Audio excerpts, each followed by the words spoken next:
Islam tidak melulu berisi doktrin dan teologi, tapi juga tentang keadaban, kebudayaan, dan peradaban. Bukti itu ditunjukkan dengan diutusnya Kanjeng Nabi Muhammad SAW untuk memperbaiki akhlak manusia. Estafet tugas mulia itu diteruskan oleh penyebar Islam awal, terutama Wali Songo dan pesantren-pesantren tradisional di Nusantara, yang di dalamnya terdiri dari 4 entitas yang menyatu: kiai, santri, kurikulum, dan asrama. Keempat pilar inilah yang membentuk generasi beretika.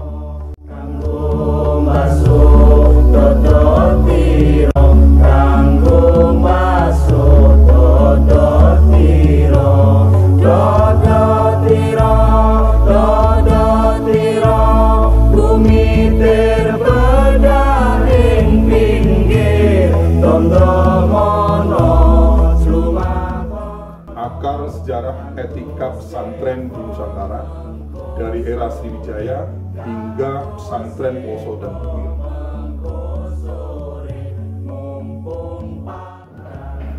Kita akan ngobrol dengan sosok yang luar biasa intensnya meneliti lontar-lontar berbahasa Jawa kuno tentang akar sejarah etika pesantren di Nusantara. Apa kabar Mas Agung? Alhamdulillahirrahmanirrahim. Kabar sehat, Mas Farid gimana? Alhamdulillah, baik, sehat, dan bahagia. Secara genealogi, pesantren di samping bersumber dari kitab-kitab Islam seperti yang kita kenal Ta'limul Muta'alim, Adabul Alim wal Muta'alim, Bughyatul Mustasidin, dan lain sebagainya, ternyata jauh sebelum itu ada semacam inkulturasi antara budaya Islam dengan Hindu-Buddha. Nah, Mas Akung ini sudah mengkaji dan membukukan tentang temuannya bahwa pesantren ini sebetulnya hasil inkulturasi, bukan sinkretisme ya, antara ajaran Islam dan Buddha.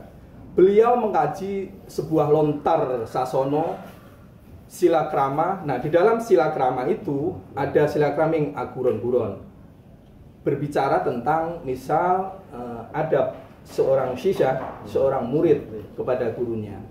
Nah, mungkin Mas Agung bisa berbagi pengetahuan kepada teman-teman soal ternyata soal etika seorang santri ke kiai, seorang sisya ke seorang pendeta itu sudah dibahas di lontar sila krama aguron-guron 14. Pesantren ini adalah unik, apakah dia institusi negara ataukah komunitas budaya atau lembaga agama, ya semuanya ternyata.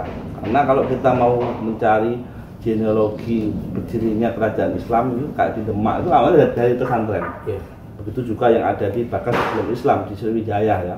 Di sana ada kata Gus Nyoto disebut Duku Punten. Jadi kependetaan yang disebut Duku Punten ini adalah orang-orang para wiku yang atau para sulingga yang belajar jadi biksu. Nah, ada menarik di pesantren misalnya kenapa santri itu sangat kuat ya, takdim terhadap kiainya, sowang, boyong, bahkan kalau ada apa-apa, masalah apa-apa adalah kembali ke kiainya.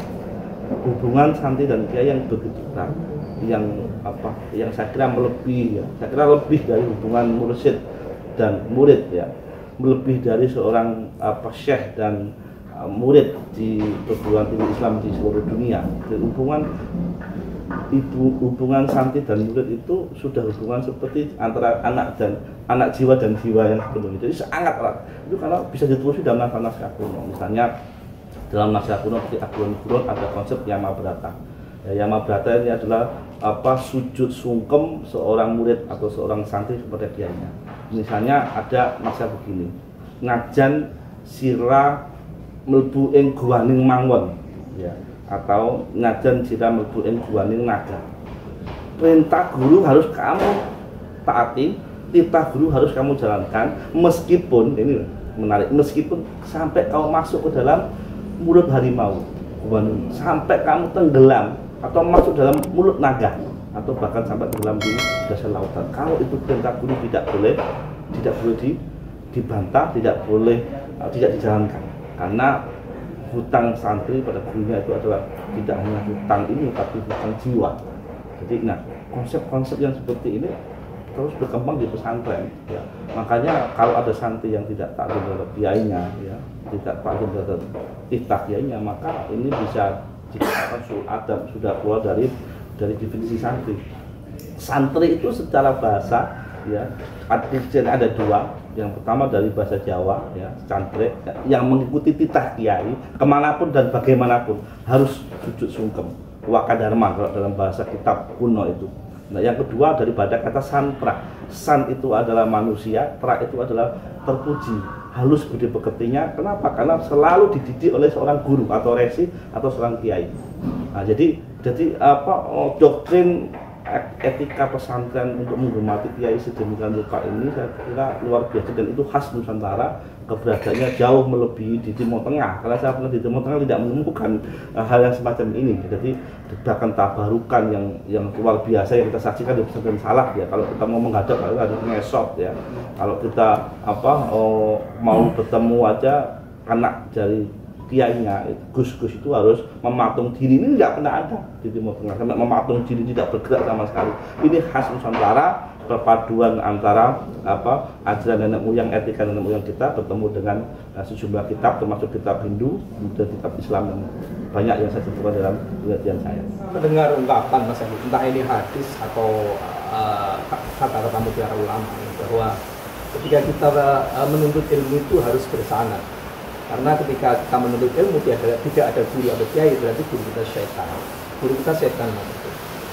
Nah, apalagi kalau kita melihat konteks sekarang ya kita lihat orang berburu ke sosial media, ke YouTube, ke Universitas Google, ke Twitter dan lain sebagainya.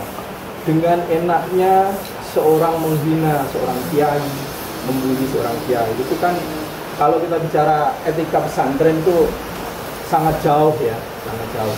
Nah, terkait dengan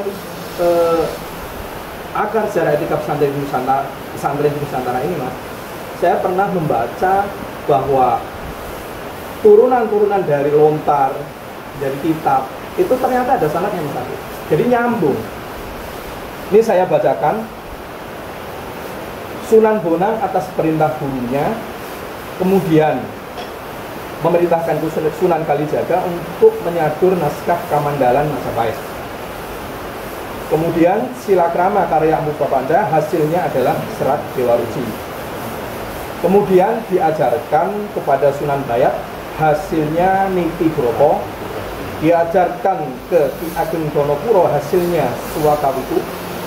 Diajarkan kepada Kiai Hasan Besari, hasilnya Romo Nagoro.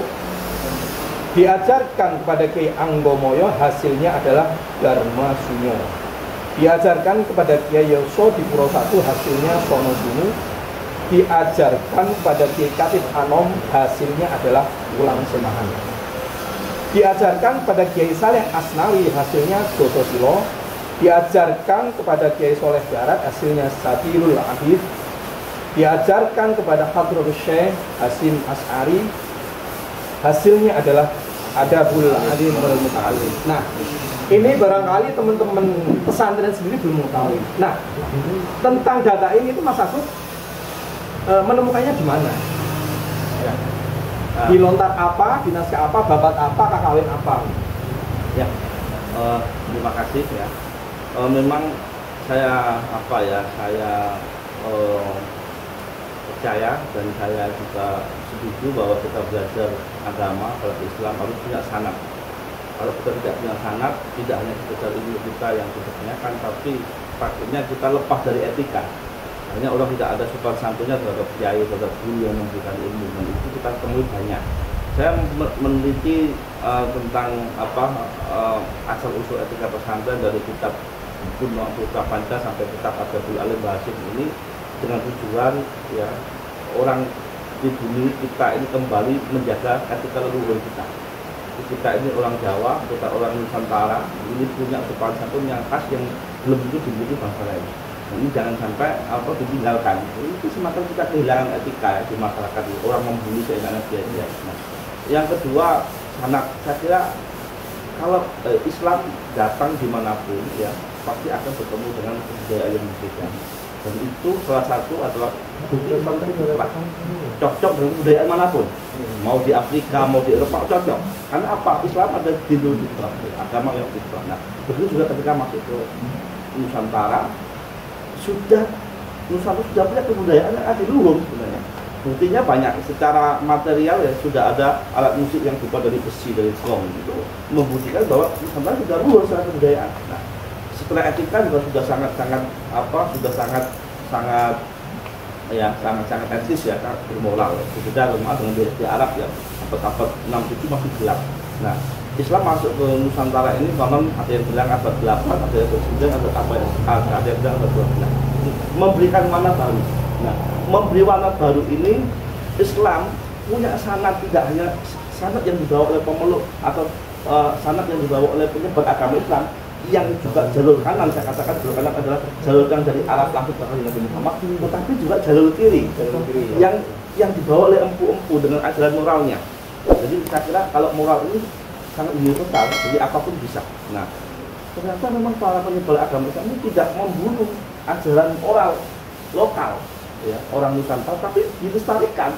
Nah, dan itu diperkuat dengan misalnya Sunan Bonang untuk memerintahkan muridnya yang kali Joko untuk merawat dan mentahqiq ya, mentahqiq kitab Silakrama, kitab yang dianggap kitab tua atau kitab induk untuk beretika orang Jawa.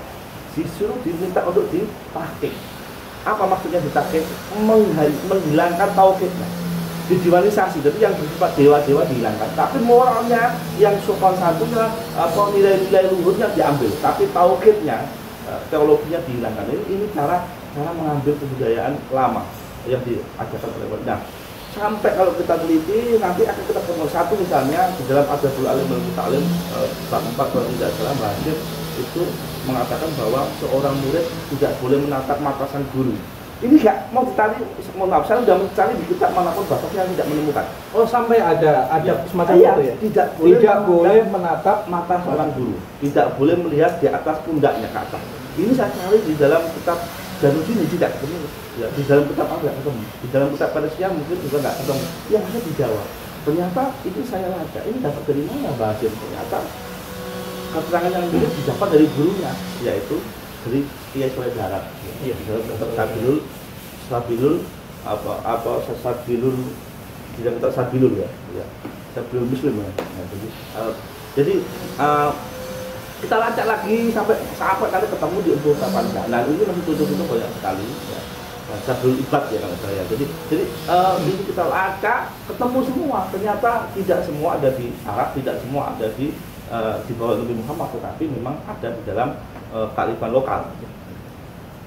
Berarti saya menangkap masuknya tradisi pesantren ya, terutama soal tradisi pesantren di Indonesia itu sebuah contoh toleransi paripurna.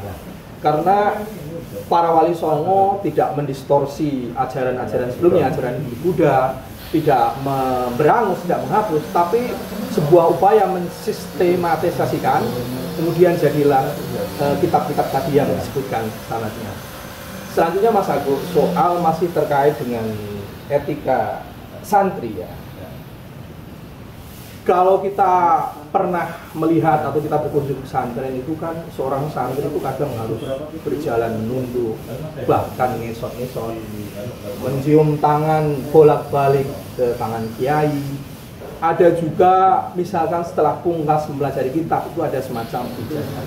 Nah, muncul sebuah stigmatisasi yang menurut saya sangat-sangat peyoratif bahwa santri dan pesantren itu identik dengan kultus individu, budaya feodal, dan satunya klenik. Nah, sebenarnya bagaimana sih batas antara soal klenik, kultus individu, dan kultur santri itu Mas Agus? Nah, ini yang saya katakan ada input pasti tidak temu antara nilai Islam dan nilai Nusantara atau nilai budaya lokal. Kalau kita bilang itu pesantren tempatnya kultus, saya tanya teman-teman itu baca nggak sejarah Nabi Muhammad? Emang Nabi Muhammad tidak pernah diputuskan oleh sahabat? Ya. Nabi Muhammad itu dikhususkan. Mohon maaf ya, Khalid bin Walid itu kemana-mana kalau perang itu bawa rambutnya kan Nabi sebagai jimat. Kemudian Ummu Salamah dia mengambil keringatnya kan Nabi untuk sebagai obat. Jadi gini Mas Aku, model tabarukan itu jelas ya sudah ada. Tapi ini kan orang tidak pernah melihat seperti itu. Tabaruk sudah ada. Nah, ternyata di Islam ada, di kita juga ada. Tabarukan seorang wiku terhadap biksu, tabarukan seorang santri kepada resi ada. Gitu. Dan ini tidak dibawa dari Arab, sudah ada memang kita ini. Bahkan mohon maaf ya. Bahkan kalau kita melihat doktrinnya kita lebih dahsyat. Karena kita itu harus menyerahkan jiwa kita kepada seorang guru. Dan itu juga hampir sama lah dengan Sayyidina Ali ya, yang jadi kalau sudah ada yang mengajarkan satu huruf maka kamu lagi di budaknya. Tapi ini kita siap berkorban.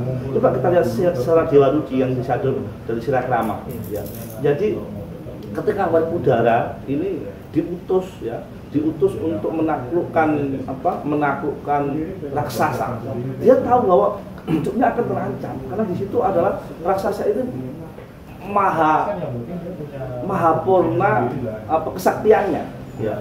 Tetapi karena dia mengikuti titah guru, dia lawan dan ternyata keberkahan melawan karena titah guru mendapat keberkahan, dia bisa menang ya. Ada namanya Rukmakala itu raksasa yang hutan, kemudian dia pindah lagi ketemu naga ya.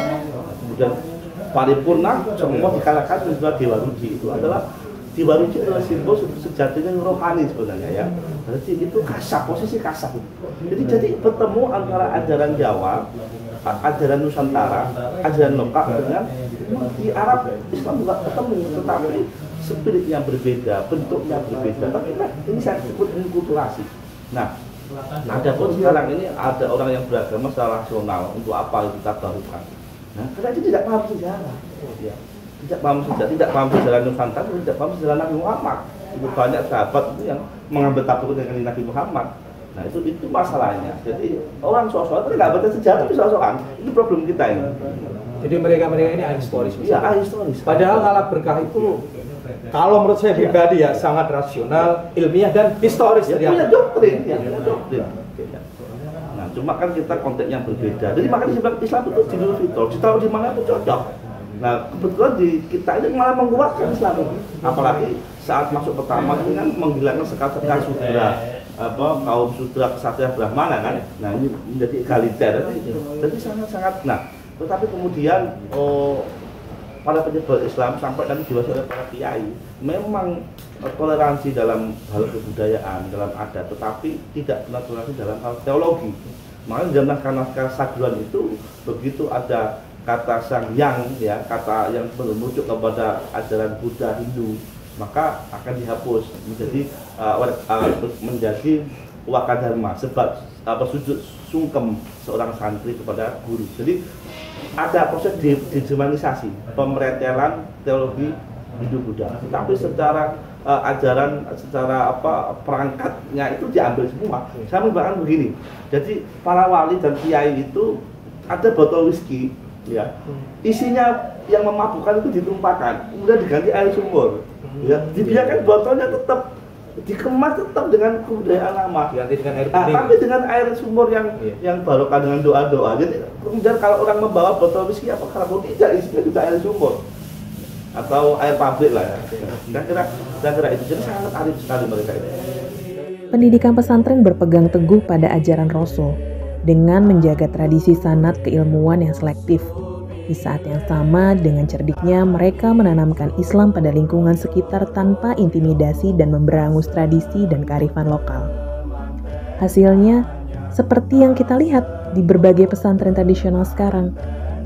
Kearifan lokal terpelihara, sementara nilai-nilai Islami mengakar dan adiluhung.